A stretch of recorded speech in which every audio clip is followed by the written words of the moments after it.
voulais t'amener sur Twitch parce que tu parlais de ça vite fait dans ce qu'on disait juste avant et je trouve ça grave intéressant. C'est perçu comment Twitch aujourd'hui? Parce que ça a fait sa mue de on fait du story mais genre Justin TV into Twitch mais c'est que du gaming, into en fait Just Chatting stonks de malade, into en fait c'est une plateforme de gaming e-sport mais en même temps c'est Just Chatting qui en fait domine la plateforme, genre et j'ai l'impression que Twitch a un peu eu cette crise d'identité en temps réel, tu vois, et c'est pas TikTok ou YouTube tiers en termes de percée dans le grand public, tu vois. Il y a un faux call, c'est-à-dire qu'ils essayent de se placer comme un TikTok ou un YouTube. Ouais. J'étais avec eux il y a pas si longtemps pour justement parler de ça devant pas mal de grosses boîtes qui essayaient de comprendre. Et effectivement, ils se prennent en référence un peu YouTube ou autre. Mais oui, c'est un tout autre métier et il y a eu effectivement cette guerre existentielle sur... C'était avant 100% gaming, c'était vraiment 100% gaming avant. Et limite nous, je sais pas si tu te rappelles, mais quand on faisait pas du gaming, on se faisait ban. Oui. Et voilà. Donc au début, t'étais en mode... Je t'en relance une encore plus drôle, c'est que moi je faisais du stream à l'époque en test sur ce truc-là, je mets des trucs contenus à la con, tu vois. Et à l'époque, je faisais des raids à la fin des lives, mais il n'y avait pas la fonction raid, c'était vraiment genre en mode vas-y, allez-y, cliquez. On va chez elle, on va chez lui, ça va être sympa et tout. Un gros lien internet. C'était ultra friendly, tu vois. Mais je me suis fait ban parce que t'avais pas le droit de raid à l'époque, c'était vécu comme du harcèlement sur les conditions de... Ah putain, aujourd'hui c'est juste... Ils avaient déjà conscience de ça, c'est fou. Aujourd'hui c'est juste une feature. Ça c'est fou, ils avaient déjà conscience du harcèlement pour l'époque. En fait c'était en mode, ah oui c'est genre brigading, tu sais, genre le truc un peu en mode t'envoies des gens d'un coup, mais en fait c'était pas méchant. Non, bien sûr, mais ça pouvait être méchant. Aujourd'hui culturellement tu fais un raid, c'est normal, tu vois. Ouais, bien sûr, mais ça pouvait être ingérable pour certains. À l'époque c'était... Et du coup maintenant effectivement c'est une fonctionnalité. Maintenant c'est une feature quoi. Non mais t'as raison que c'est très... Non, mais on peut s'en protéger, c'est-à-dire qu'on peut dire je ne veux pas qu'on me raid, donc il y a cette sécurité de tu peux... non mais effectivement, donc aujourd'hui il y a eu cet entre-deux de est-ce que c'est du gaming ou non. Une fois qu'ils ont ouvert les portes au Just Chatting, moi par exemple quand je faisais juste du League of Legends et qu'entre deux games on parlait de la vraie vie, tu vois, que ce soit de musique, c'est tout bête, mais à l'époque on avait des grosses playlists de gros rap US et compagnie, et en fait on parlait 30% de temps de musique. Ah c'est quoi ce son, il sort d'où, ah t'écoutes ça, trop bien, parce que c'est ce qui venait accompagner notre jeu vidéo. Donc très vite tu vois, on voyait que les viewers qui étaient des humains derrière leur écran étaient intéressés pour un peu plus que le jeu vidéo. Même s'il venait principalement pour ça, c'est-à-dire que tu lançais pas de game pendant 10 minutes, c'est en mode c'est quand tu lances une game quoi. Très vite on te ramenait à allez lance le clown, joue. Donc du coup effectivement il y a eu cet entre-deux et puis après au fur et à mesure je pense tout simplement que ça fait partie de l'évolution, que Twitch a compris que le Just Chatting allait être une place importante et à cette époque-là on savait que le bricolage allait venir sur Twitch, que la politique allait venir sur Twitch, on avait très peur de ça à l'époque. Et tu sais, c'était même avant que BFM tourne sa chaîne et tout, c'était avant tout ça.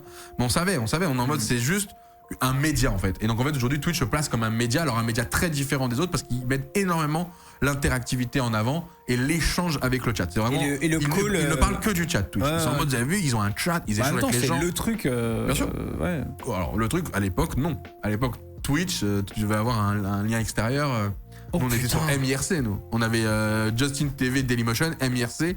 Alors je sais pas si Twitch avait déjà son chat, Ouned ne l'avait pas, c'est sûr. C'était Ouned. Non mais c'est vrai que c'était pas cool. Mais c'est vrai. On avait un logiciel à côté pour parler avec les gens. Non, à l'époque c'était juste un truc que tu regardes. J'avais oublié. Et nous on était en mode téléchargez ce truc bizarre, connectez-vous. Et du coup on échange là-bas. Et c'était MIRC, je me rappelle encore. Horrible. C'est une qu'on connu MIRC, vous êtes vraiment des vieux de la vieille. Mais du coup le call, le doigt call de futur de Twitch, c'est quoi? Là actuellement? Ouais, tu penses que ça va dans quelle direction? Parce que tu vois, je te parlais de comment la plateforme elle est perçue. Tout le monde a à peu près pensé que ça allait crever il y a 1 an, 2 ans, 3 ans à multiples reprises. Au final, pas du tout. Non, je pense pas. Ils ont quand même fermé en Corée du Sud, mais parce qu'il y avait d'autres raisons, non? Il y avait des problèmes de nouvelles taxes sur la bande passante et ils pouvaient pas tanker, c'était trop cher, tu vois. Pas value quoi. Non, c'est assez dur à dire aujourd'hui parce qu'aujourd'hui Twitch a atteint une sorte de maturité, c'est clairement, donc ça peut être que sur de l'acquisition d'audience. Je vais te dire une bêtise, donc là par exemple t'as une Nasdaq qui est arrivée il y a pas si longtemps qui ramène 100K viewers. Je peux t'assurer que sur les 100K viewers de Nasdaq il y a 80% qui ont découvert Twitch. Ouais, premier compte. Voilà. Et pourtant Squeezie il y est depuis 4 ans. Mais parce que du coup il y a encore des communautés absorbées, accumulées, donc je pense que c'est surtout ça le vrai défi de Twitch, d'être toujours dans cette acquisition permanente parce que c'est... Et je trouve que le cœur des gens qu'ils ont pas touché, c'est vraiment genre les normies, tu vois. Normies TikTok, normies YouTube. C'est encore un peu effrayant comme interface, tu vois. Et puis maintenant il y a eu TikTok. En fait malheureusement pour eux, TikTok est passé par là et a pris les normies et les a bloqués. Mais moi mon call, je sais pas ce que t'en penses, c'est que genre si ça continue à grandir et qui chope de plus en plus, tu vois, comme tu dis, la communauté d'un Nasdaq typiquement qui est full normique, pas du tout gamer et tout, la culture un peu gaming de Twitch, ça va se faire, mais enfin ça va devenir vraiment. Ah bah c'est le cas, c'est déjà le cas. Ça va devenir une micro-niche le gaming. Je te parlais tout à l'heure de ma new génération, il y aura très peu de gaming dans cette new génération, tu vois. Parce que nous aussi on s'adapte forcément et puis on a des besoins et des envies qui changent avec les années parce qu'on en a fait beaucoup de temps puis je vieillis. Donc même mon niveau sur les jeux vidéo compétitifs il est moins fort. Et puis je t'ai parlé des 2-3 trucs qui nuisaient à ce milieu-là. Qui peut être justement le stream hack, le stream snipe et compagnie, qui font que ça devient même plus dur à faire si tu mets pas du délai. Mais vas-y, va mettre 2 minutes de délai et apprécier ton live, c'est encore autre chose. Donc en fait, indirectement, toutes ces choses négatives que je t'ai dit que nous on avait préjote en 2013-2014, on savait que ça allait sortir les non-giga tryhard du gaming. C'est-à-dire qu'ils allaient essayer, ils allaient comprendre que c'est un enfer et qu'ils allaient être en mode bon vas-y, je vais talk. Et bizarrement, vu que tes streamers préférés ont commencé à plus talk, le talk est devenu populaire, du coup des gens sont venus qui eux font que du talk et l'un dans l'autre, tu vois ce que je veux dire. Alors que sans imaginons la population était tous bienveillante, je pense que le gaming serait encore au top du top là sur Twitch. Ah c'est marrant. À 100% mec.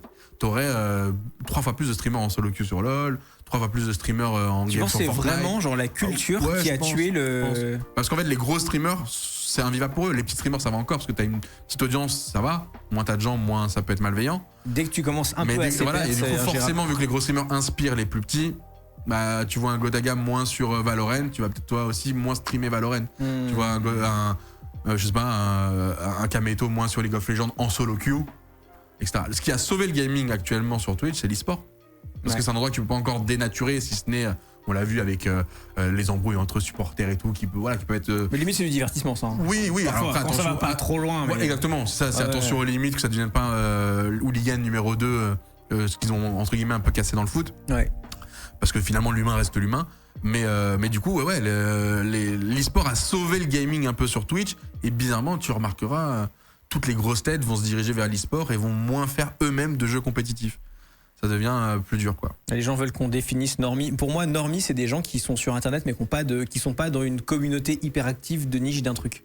Niche qui peut être très grosse d'ailleurs. Hein. Genre League of Legends, c'est une niche. C'est énorme, mais c'est une niche. C'est une niche, c'est totalement une niche. Et typiquement, à l'inverse de ça, tu as Michelin et Micheline qui scrollent juste sur TikTok et qui sont pas dans. Mais tu sais que ça m'a été un déclic psychologique, ça, ce fameux niche. Ah ouais. C'est-à-dire que nous, de 2012 à 2014, tout explosait sur League of Legends. Enfin, on passait de 500 viewers à 3000, 3000 à 10 000. On a fait des lives à 20 000 viewers. C'était en mode, mais c'est énorme et tout. Et en fait, je crois que c'était Domingo qui a été invité, je crois, à un event. Je sais plus c'était quel event, qui avait rien à voir avec le jeu vidéo. Et qui rencontre plein de youtubeurs là-bas. Et on avait, nous, la stream team à l'époque. C'était 5 pélos qui étaient sur League of Legends. Et on se faisait des games en 5v5. Trop cool parce qu'on était en IRL ensemble. C'était la nouveauté incroyable.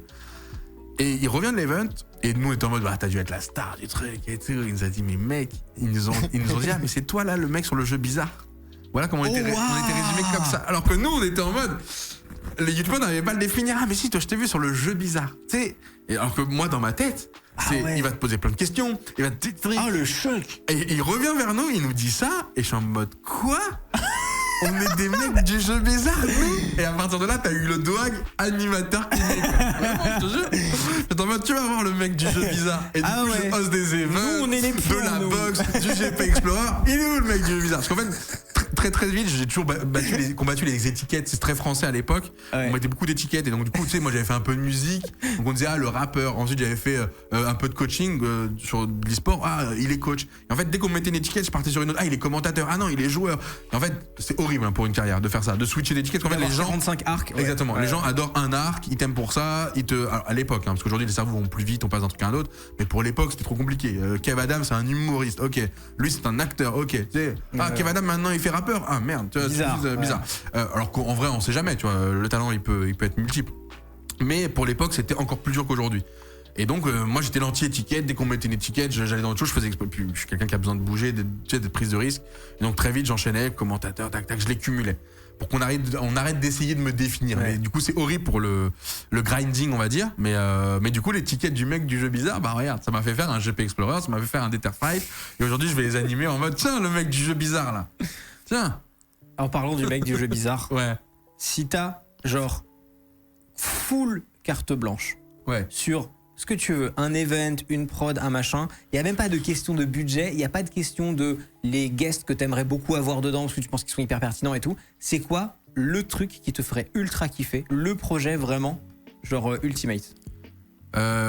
Faut que j'ai le talent pour.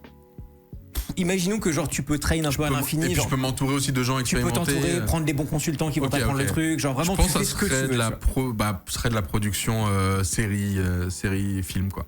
J'adorerais, ouais. Mais j'ai pas les compétences. Fiction, En fait, on a toujours été dans. J'aurais jamais cru. Ah, j'adore. Ah, si, surtout que j'ai plein de petites idées. Alors, à la base, c'était beaucoup sur l'e-sport, c'est pour démocratiser un peu l'e-sport. C'est à l'image des films de danse, c'est des groupes de danseurs, street dancers et et en fait, du coup, tu fais ça un peu pour l'e-sport avec, du coup, des vrais phénomènes de société, des vrais sujets de société que tu peux évoquer à travers les personnalités des joueurs que tu peux avoir. Parce que du coup, t'as la chance d'avoir des joueurs de tous horizons. C'était un peu mes premières. On a plein d'idées comme ça, et c'est vrai que ça s'était mis un peu vite sur le côté, puis j'ai pas les compétences ni le temps pour ça. Mais vu qu'on est tout le temps nous dans l'instant T, en mode tiens, qu'est-ce que je peux donner à la seconde qui suit, à la minute qui vient, franchement, me mettre en retraite, disparaître 1 an, 2 ans, bosser un truc full grotte en 8 épisodes et être en mode regardez ce qu'on vous a lâché. Tu partirais du coup à l'inverse de l'instantanéité qui est en fait le cœur de ton taf. Actuellement, donc je pense que c'est le côté, tu sais, la guerre, on veut toujours ce qu'on n'a pas. Ouais. Donc là, tu m'as demandé carte blanche, hein. Tu m'as dit et du coup dès que c'est terminé, je reviens, je reprends ma place.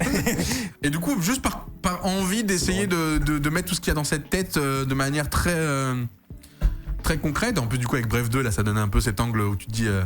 En vrai, c'est des portes qui s'ouvrent de plus en plus. Les plateformes Netflix, Prime Video, Canal, tu vois, les budgets ont. Parce qu'en France, je pense que tu le sais, mais quand tu gagnes de l'argent sur le cinéma et compagnie, tu es obligé de réinvestir une certaine somme. Ouais, ça fait partie de l'écosystème.